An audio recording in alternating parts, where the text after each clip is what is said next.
You're exhausted, not because you're doing too much, but because you're carrying too much that was never yours to hold. You worry about what people think. You replay conversations you can't change. You stress about the future, the past, and everything in between, and every time you try to take control of your life, something outside your control ruins your peace. This is where the Stoics had a weapon, a mental tool, a mindset shift so powerful, it was like armor for the soul. It's called the circle of control. Epictetus, who lived as a slave with no power over his body, his freedom, or his circumstances, made this distinction the foundation of Stoicism. Some things are up to us, and some things are not. What if you could instantly remove 80% of your stress, just by learning how to separate what's truly yours to control from what never was? This video will teach you that. This is a practice that works whether you're overwhelmed by relationships, your career, anxiety, or just life itself. And if you really absorb this, it will change the way you walk through the world. So take a breath, and as you listen, start asking yourself, is this inside my circle or outside? Because that answer changes everything. Part 1. Draw your circle, what you actually control. Most of us go through life trying to control everything. We want people to like us. We want outcomes to go our way. We want the future to be certain. And when those things don't happen, we fall apart. But the Stoics had a radical insight, one that sounds simple but can change everything. Some things are up to us, and some things are not. Epictetus, so here's the exercise. Draw a circle. Inside that circle goes everything you actually control. And spoiler, it's not much. You control your thoughts, your actions, your attitude, your choices, and the effort you put in. That's it. You don't control what other people say. You don't control how they feel. You don't control traffic, delays, market crashes, breakups, death, disease, rejection, or the weather. Most of us live in constant stress because we act like we control everything when we don't even control our next heartbeat. But once you truly grasp what belongs inside your circle, something amazing happens. You stop wasting energy. You stop trying to convince everyone. You stop obsessing over the past. You stop clinging to the need for approval or outcomes. Instead, you come home, back into your circle. And in that circle, you become powerful. Let's make it practical. Say you're waiting for a job interview result. What's outside your circle? The final decision. The mood of the interviewer. The number of applicants. What's inside your circle? How prepared you were. How you answered. How you carry yourself now, regardless of the outcome. The rest, you release it, not because you don't care, but because it's not yours to hold. The Stoics called this kind of thinking living in accordance with nature, which means aligning your energy with what you actually have control over. And when you live like that, your mind gets quiet. Not because the world is quiet, but because you stopped trying to control what's not yours. It takes practice. At first, you'll keep stepping outside the circle. You'll chase, worry, obsess, stress. But the moment you remember, wait, this isn't mine to control, you step back inside, and that's how peace begins. So start today. Get a pen. Draw that circle. And next time you're stressed, ask yourself, is this inside my circle or outside? Because everything outside your circle, you're free from it now. Part 2. What's outside? Drop the weight. Most people go through life carrying invisible weight. They wake up already tired, not because of what they did, but because of what they thought about.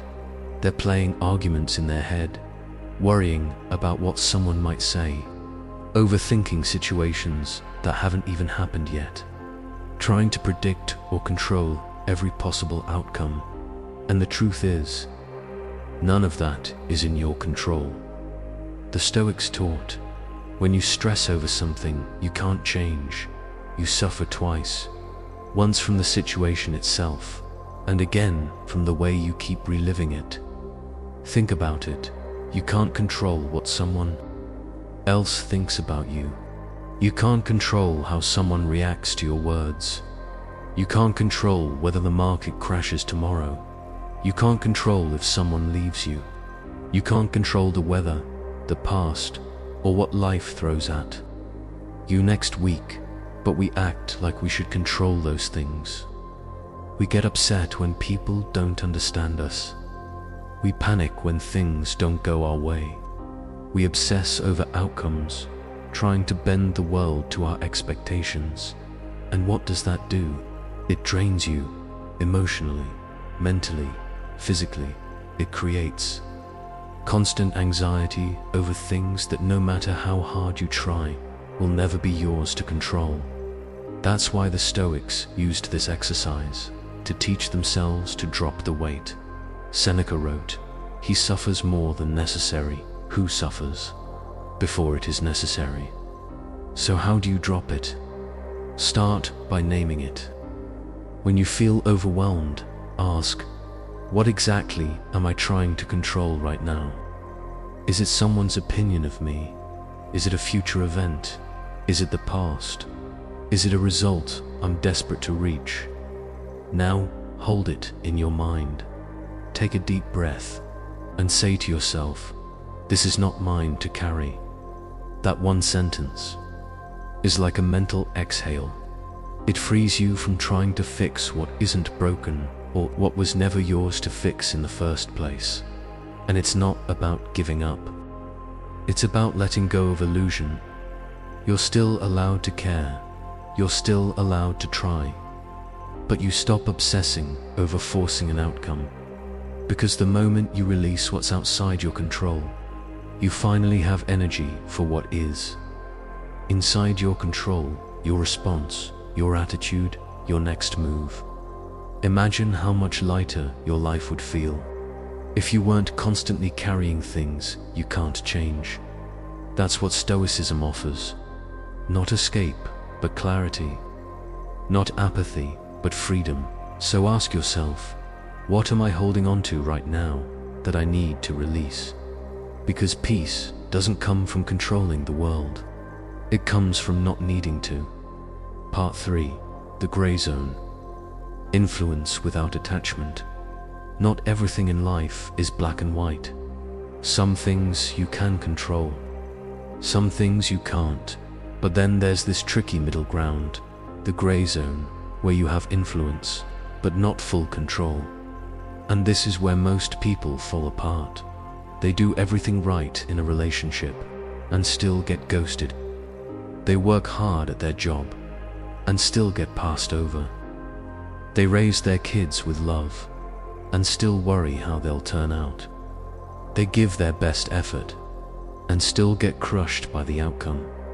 That's the gray zone, where effort doesn't guarantee results, where you can plant the seeds, but you don't control the harvest.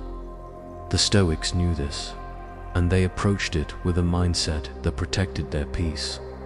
Epictetus said, "Do your duty, then let it go."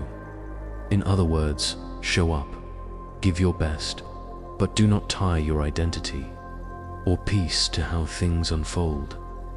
Let's say you're preparing for a big meeting, or launching a business, or having a difficult conversation. You can influence how prepared you are, how you show up, how present you are, but you can't control whether the other person says yes, or how fast results come, or whether people react the way you want them to. So what do most people do? They attach their self-worth to the outcome, and if it goes well, they feel good. If it doesn't, they spiral. But Stoicism flips that. It says, detach your worth from the result. Attach it to the effort, because that's what builds inner strength. Showing up fully without the need to control everything. When you do that, something strange happens. You start to feel lighter. You stop fearing rejection. You stop chasing validation. You do what needs to be done, and then you let go. Seneca said, "A wise man is content with his lot, whatever it may be, without wishing for what he has not." That doesn't mean you stop dreaming. It means you stop clinging. You still aim high. You still work hard. You still care. But you don't collapse if it doesn't go your way. That's influence without attachment.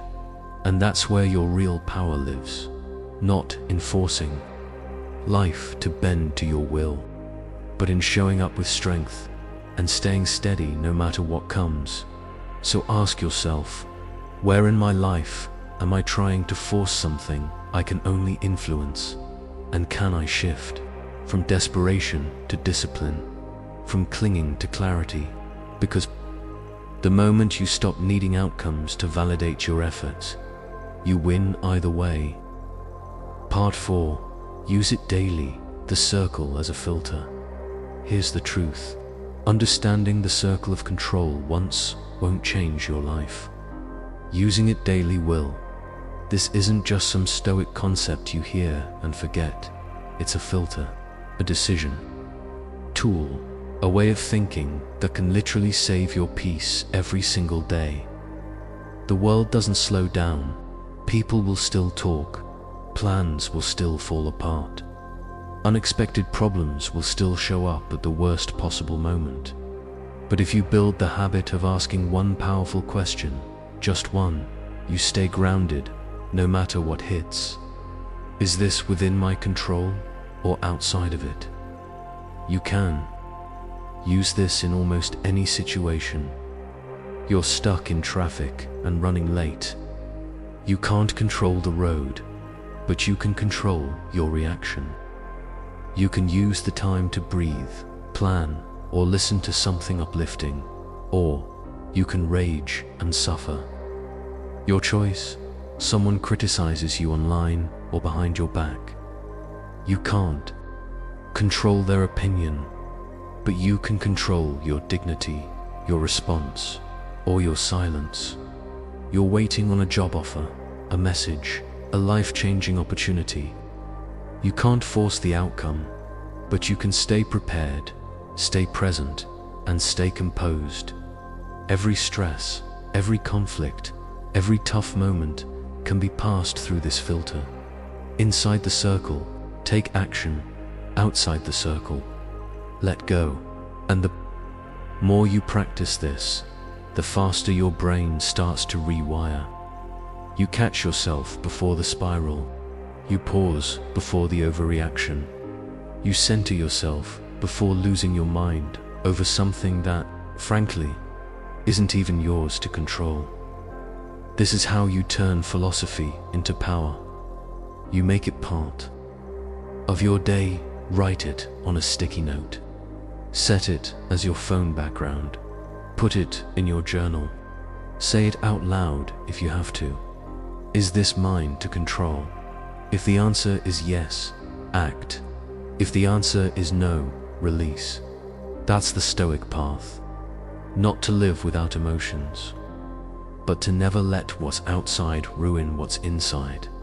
And with enough practice, you'll find something incredible, that most of the things that used to trigger you no longer touch you. Not because life got easier, but because you got stronger. So, use the circle, not once, not just when things are falling apart, but every single day, like armor for the mind. Because real strength isn't control over others, it's control over yourself. And that is the one thing no one can take from you.